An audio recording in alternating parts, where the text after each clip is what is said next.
औरत की नमाज पढ़ने का मुकम्मल तरीका क्या है? क्या औरतें मेकअप के साथ नमाज पढ़ सकती हैं या नहीं? औरतें अगर किसी नामहरम के सामने या ऑफिस वगैरह में नमाज पढ़ रही हैं तो वो किस तरीके से पढ़ेंगी? आइए जानते हैं इस वीडियो में।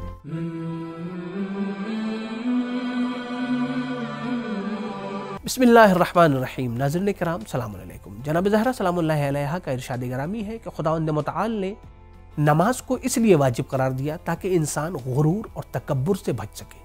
खुद जब जनाब ज़हरा सलामुल्लाहि अलैहा नमाज के लिए खड़ी होती थी तो मेहराब से लेकर आसमान तक एक नूर का सिलसिला कायम हो जाया करता था।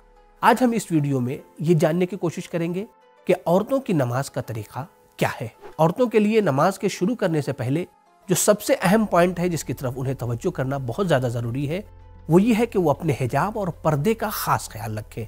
अपने पूरे बदन को ढकना है, छुपाना है, हत्ता बालों को भी छुपा कर रखना है।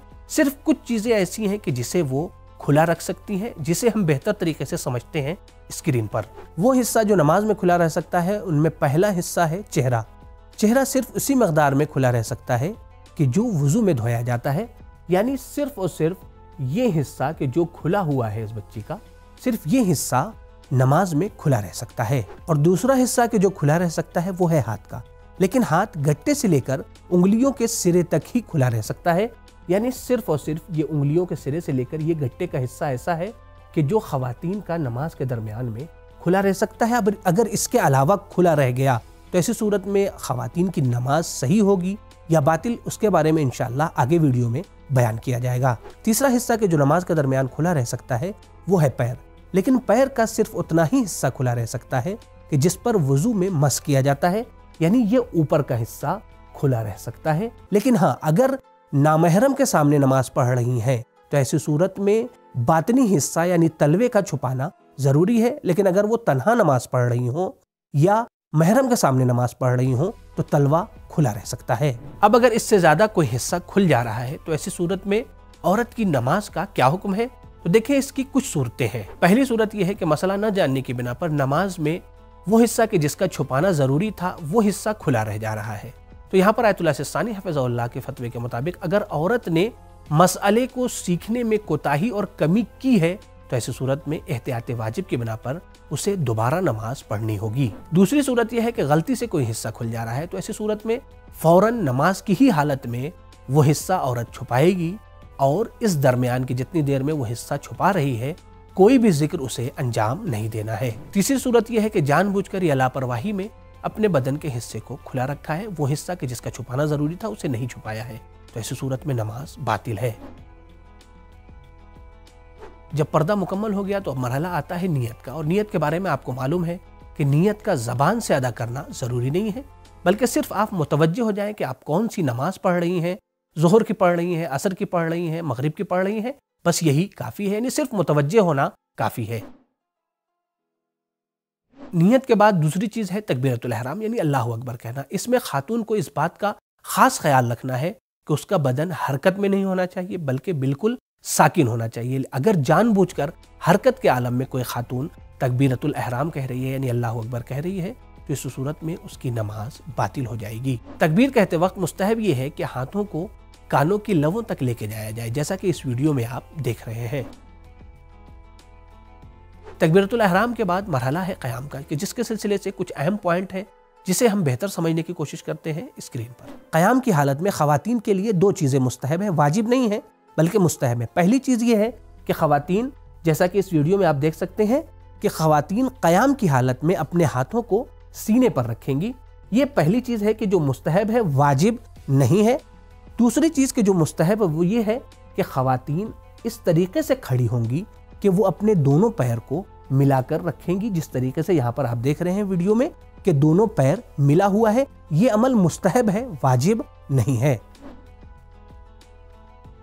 क़याम के बाद मरहला है क़िराअत का। क़िराअत में ख़वातीन को ये इख्तियार है कि वो नमाज सुबह, नमाज मगरिब और नमाज इशा को चाहे तो वो बुलंद आवाज़ से पढ़े या चाहे तो वो आहिस्ता से पढ़े, लेकिन मुस्तहब ये है कि वो आहिस्ता पढ़े। लेकिन ये उस सूरत में है कि जब कोई नामहरम आवाज़ को न सुन रहा हो। लेकिन अगर कोई नामहरम आवाज़ को सुन रहा हो तो आयतुल्लाह सिस्तानी हफ़िज़हुल्लाह ये फरमाते हैं कि एहतियात वाजिब की बिना के ऊपर इन नमाजों को भी उसे आहिस्ता पढ़ना है। लेकिन आयतुल्लाह ख़ामेनी हफ़िज़हुल्लाह फरमाते हैं कि बेहतर ये है कि इस सूरत में भी वो आहिस्ता पढ़े। क़िराअत के बाद बारी आती है रुकू की। रुकू में औरतों के लिए मुस्तहब ये है कि वो अपने दोनों हाथों को दोनों जानुओं पर रखें, यानी उनका ज्यादा झुकना मुनासिब नहीं है, जैसा कि इस वीडियो में आप देख सकते हैं। रुकू में एक अहम वाजिब है जिसे फ़िक़ही इस्तिलाह में क़याम मुत्तसिल में रुकू कहा जाता है, जिसे हम बेहतर समझते हैं स्क्रीन पर। वो क़याम के जो नमाज के दरमियान रुकन है वो क़याम मुत्तसिल में रुकू है कि जिसे इंसान अगर अख्तियारी हालत में जानबूझकर या भूले से छोड़ दे तो ऐसी सूरत में इंसान की नमाज बातिल हो जाएगी। पहला क़याम के जो रुकन है वो इस वीडियो में आप देख सकते हैं कि ये जो सूरे को ख़त्म करने के बाद एक लहजे के लिए जो रुका गया है यहाँ पर, ये क़याम मुत्तसिल बरुकू ये रुकन है पहला। नमाज में रुकू के बाद हम सजदे में जाते हैं, तो आइए सजदे के अहकाम को बेहतर समझते हैं स्क्रीन पर। औरतों के लिए मुस्तहब यह है कि जब वो रुकू से सजदे में जाएं तो पहले अपने जानुओं को ज़मीन पर टेकें, फिर उसके बाद अपना हाथ रखें, फिर सजदे में जाएं, जैसा कि इस वीडियो में आप देख सकते हैं कि किस तरीके से अंजाम दिया जा रहा है। रुकू कर लिया, फिर उसके बाद से जानुओं को ज़मीन पर टेका, फिर हाथों को ज़मीन पर टेका, फिर सजदे में बची गई है। तो इसी तरीके से ख़वातीन को भी अंजाम देना है और ये अमल मुस्तहब है, वाजिब नहीं है। ख़वातीन के लिए मुस्तहब ये है कि जब वो सजदे में जाएं तो अपने आज़ा को समेट कर रखें, जैसा कि इस वीडियो में आप देख सकते हैं कि बच्ची किस तरीके से अपने आज़ा को समेट कर रखी हुई है।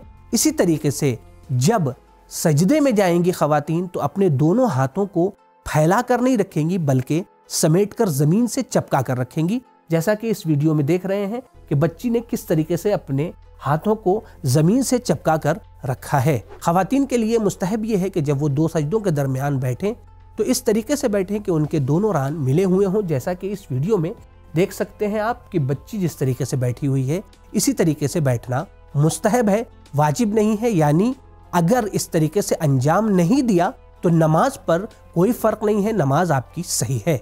ख़वातीन के लिए ये मुस्तहब है कि जब वो दोनों सजदे को मुकम्मल कर लें और दूसरी रकत के लिए वो खड़ी होना चाहती हैं तो पहले बैठें, फिर उसके बाद से सीधी खड़ी हों, जैसा कि इस वीडियो में आप देख सकते हैं कि बच्ची ने सजदा मुकम्मल किया, फिर उसके बाद पैरों के बल बैठी, फिर उसके बाद इस तरीके से खड़ी हुई है कि उसके पीछे का हिस्सा मर्दों की तरह जाहिर नहीं हो रहा है। सजदे के बाद मरहला तशहुद और सलाम का है। औरतों के लिए मुस्तहब ये है कि वो अपने दोनों रानों को मिलाकर तलवे के बल बैठें, जिस तरीके से इस वीडियो में आप देख रहे हैं। ख़वातीन ऐसी जगह पर जहां नामहरम का आना जाना हो या सामने नामहरम हो, जैसे ऑफिस या पार्क वगैरह में, तो नमाज किस तरह से पढ़ें? देखिए, अगर कोई खातून नामहरम के सामने नमाज पढ़ रही है तो उसके लिए ज़रूरी ये है कि वो अपने पूरे बदन को छुपाए, हत्ता अपने पैरों के तलवे को भी उसके लिए छुपाना ज़रूरी है। सिर्फ 2-3 चीज़ें ऐसी हैं कि जिसे वो खुला रख सकती है। एक तो चेहरा कि जब वो बगैर मेकअप का हो कि जितना हिस्सा वुज़ू में धोया जाता है। दूसरे हाथ कि जो गट्टे से लेकर उंगलियों के सिरे तक है। क्या ख़वातीन का मेकअप के साथ नमाज पढ़ना सही है? औरतों के लिए जीनत के साथ नमाज पढ़ना मुस्तहब है, लेकिन हाँ, इस बात का ख्याल रहे कि अगर नामहरम के सामने नमाज पढ़ रही है तो ऐसी सूरत में मेकअप का छुपाना वाजिब है। अगर आपने मेकअप को नहीं छुपाया तो ऐसी सूरत में आपकी नमाज बातिल तो नहीं है, लेकिन हाँ, आप गुनाहगार जरूर होंगी। तो नाज़रीन कराम, उम्मीद करते हैं कि ये वीडियो आपको पसंद आई होगी, आपके लिए मुफीद साबित होगी। तो इसे आप दीगर मोमिनीन के साथ शेयर करना न भूलें। इंशाअल्लाह आइंदा फिर से हाजिर होंगे एक नए मौजू के साथ। खुदा हाफिज़, फ़ी अमानिल्लाह।